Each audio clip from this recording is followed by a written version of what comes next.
امتیاز صاحب اور مسز امتیاز کرنل شاہد کے گھر جانے کو تیار تھے۔ ساتھ بھی ساتھ تیار ہو چکا تھا جب امتیاز صاحب نے آواز دے کر تیمور کو بلایا۔ تیمور تیار ہو جاؤ، بس تھوڑی دیر میں تمہارے سسرال نکلنا ہے، ٹھیک شام 7 بجے ہمیں وہاں پہنچ جانا ہے۔ وہ سنجیدگی سے بولے، ڈیڈ آپ لوگ رخصتی کی بات کرنے جا رہے ہیں، میرا جانا کچھ مناسب نہیں لگتا، میں یہیں گھر پر ٹھیک ہوں۔ تیمور نے کہا، جب میں نے کہہ دیا کہ جانا ہے تو جانا ہے، اٹ از این آرڈر۔ اب کہ وہ ذرا سختی سے بولے۔ تھوڑی دیر میں مسٹر اینڈ مسز امتیاز اپنے دونوں صاحبزادوں سعد اور تیمور کے ساتھ کرنل شاہد کے گھر جانے کے لیے نکل چکے تھے۔ کرنل صاحب کے گھر پہنچنے پر ان سب کا پرتپاک استقبال ہوا۔ کرنل شاہد انہیں لے کر اندر داخل ہوئے، جہاں ایمل گلابی کرتا پاجامہ اور سر پر دوپٹہ لیے ان کے استقبال کو موجود تھی۔ تیمور کی نظریں اس پر جم سی گئی تھیں۔ من پسند ساتھی سامنے ہو تو آنکھوں میں تراوٹ اتر آتی ہے۔ اس نے ایمل کے روپ کو نظروں میں سمو کر بمشکل اپنی نظریں اس پر سے ہٹائی تھیں کہ کرنل شاہد کی آواز گونجی، امتیاز کیا خیال ہے اندر چل کر باتیں کریں؟ تیمور آپ بھی ساتھ ہیں۔ یہ کہہ کر کرنل شاہد دونوں کو اپنے ساتھ لے کر اسٹڈی روم کی طرف چل پڑے۔ ایمل اندر کمرے میں سب مہمانوں کے استقبال کے لیے کھڑی تھی۔ جیسے ہی سب داخل ہوئے اس نے باری باری سب کو سلام کرنا شروع کیا اور ان کے پیچھے کھڑے دراز کا تیمور کو دیکھ کر حیران رہ گئی۔ یہ ادھر کیسے؟ انہوں نے تو کہا تھا صرف گھر والے آئیں گے۔ وہ نظریں اس پر سے ہٹا گئی۔ اسے تیمور کے آنے کی ہرگز امید نہ تھی، ورنہ اس کے لیے تو وہ ہرگز اتنا تیار نہیں ہوتی۔ تیمور سب بڑوں کی نظروں سے نظر بچا کر ایمل کے چہرے کے اتار چڑھاؤ، اس کا روپ سروپ بغور دیکھ رہا تھا۔ دلکش چہرے سے نظریں پھسلتی ہوئیں ایمل کی نازک سی گردن پر پڑیں، جہاں اس کے نام کی چین بڑے شان سے جگمگا رہی تھی، اور اس کے ہاتھ میں دمکتی انگوٹھی دیکھ کر تیمور کے چہرے پر ایک پرسکون سی مسکراہٹ دوڑ گئی تھی۔ رگ رگ میں ایک سکون سا اترا تھا۔ اس کی نظروں کی تپش پر ایمل نے سر اٹھا کر اسے گھورا اور شکیلا کے کہنے پر مہمانوں کے لیے چائے لینے کچن میں چلی گئی۔ امتیاز اندر اسٹڈی میں چل کر بات کرتے ہیں، تیمور آپ بھی آئیں۔ بابا کھڑے ہوئے اور انہوں نے امتیاز صاحب اور تیمور کو اپنے ساتھ آنے کا اشارہ کیا۔ ایمل ہاتھ میں ٹرے لیے کچن سے نکلی۔ اس نے امتیاز انکل اور تیمور کو بابا کے اسٹڈی روم میں جاتے دیکھ لیا تھا۔ اب اس کا دل زور زور سے دھڑک رہا تھا۔ اسے یہ خوف بھی لاحق تھا کہ کہیں بابا تیمور کو برا بھلا نہ کہہ دیں، کوئی باز پرس نہ کر لیں۔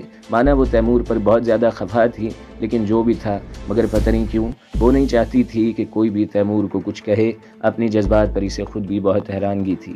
یہ سچ تھا، غزہ سے آنے کے بعد جیسے جیسے وقت گزر رہا تھا، تیمور اس کے دل کی سلطنت میں اپنے قدم مضبوطی سے جما رہا تھا۔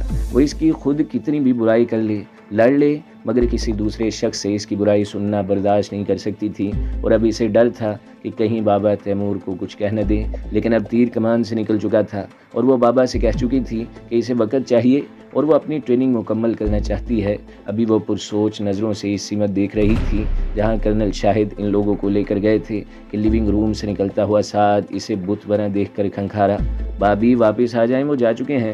سعد شرارت سے بولا۔ ایمل نے تیزی سے اپنی نظروں کا رخ بدلا۔ اس کے چہرے پر سرخی سی چھا گئی تھی، جیسے اس کے دل کا چور سعد نے پکڑ لیا ہو۔ اچھا بھابھی، تھوڑا سا ٹائم تو دیجیے، مجھے آپ کی تصویر کھینچنی ہے، ورنہ بھائی میرا کوٹ مارشل کر دیں گے۔ سعد نے جیب سے ایک جدید ماڈل کا فون نکالا۔ ہاں ہاں ضرور، چلو آنٹی اور امی کے پاس بیٹھتے ہیں، وہیں تصویریں کھینچ لینا۔ وہ بوکھلا گئی۔ میری پیاری بھابھی، یہ بھائی کا فون ہے، اس میں فیملی البم نہیں بنانی، بس ان کے لیے آپ کے چند پیارے پیارے کلوز اپ چاہیے، تاکہ جب وہ برف کی وادیوں میں یا کسی ریتلے میدان میں کسی مشن پر ہوں تو آپ کی تصویر کو دیکھ کر اپنے دل کو سکون پہنچا سکیں۔ وہ کیا کہتے ہیں، تو نہیں تیری تصویر ہی صحیح۔ سعد نے اسے چھیڑا۔ ایمل کے تو کانوں سے دھواں نکلنے لگا۔ کہاں اس نے ایسی معنی خیز باتیں سنی تھیں؟ اس نے گھور کر سعد کو دیکھا۔ سوری بھابھی، آپ برا مان گئی کیا؟ سعد تیر کی طرح سیدھا ہوا۔ اس سے پہلے ایمل کچھ جواب دیتی، شکیلا نے اسے آواز دی اور چائے سرو کرنے کو کہا۔ ساتھ ہی ساتھ بیٹمین کو چائے اندر لے جانے کی ہدایت دی۔ شکیلا اور مسز امتیاز بڑے خوشگوار انداز میں گفتگو کر رہے تھے۔ سعد نے بھی ایک آدھ تصویر اس کی بے خبری میں کھینچ لی تھی۔ کافی وقت گزر چکا تھا۔ ایمل پہلو پر پہلو بدل رہی تھی جب اسٹڈی کا دروازہ کھول کر تینوں مرد حضرات باہر نکلے۔ ان کے باہر آتے ہی فوری طور پر میز پر کھانا لگا دیا گیا۔ انتہائی خوشگوار ماحول میں ہنسی مذاق کے دوران کھانا کھایا گیا۔ وہ کنکھیوں سے بار بار تیمور کو دیکھتی رہی، مگر تیمور کی توجہ اس پر نہیں تھی۔ وہ سنجیدہ تھا اور اسے دیکھ تک نہیں رہا تھا۔ یہ بھی ایمل کو برداشت نہیں تھا۔ وہ اس کی بے رخی نہیں سہ پا رہی تھی۔ ایک انسان جو آپ سے محبت کے دعوے کرتا ہو، جس کی آنکھوں میں آپ کو دیکھتے ہی جگنوں چمک جاتے ہوں، وہ چند گھنٹوں میں اتنا بدل جائے کہ آپ کی طرف دیکھے بھی نہیں، یہ تو محبت نہیں ہوئی۔ ایمل کا دل مرجھا سا گیا تھا۔ کھانے کے بعد قہوے کا دور چلا اور اس کے بعد مہمانوں نے اجازت چاہی۔ سب مہمانوں کو رخصت کر کے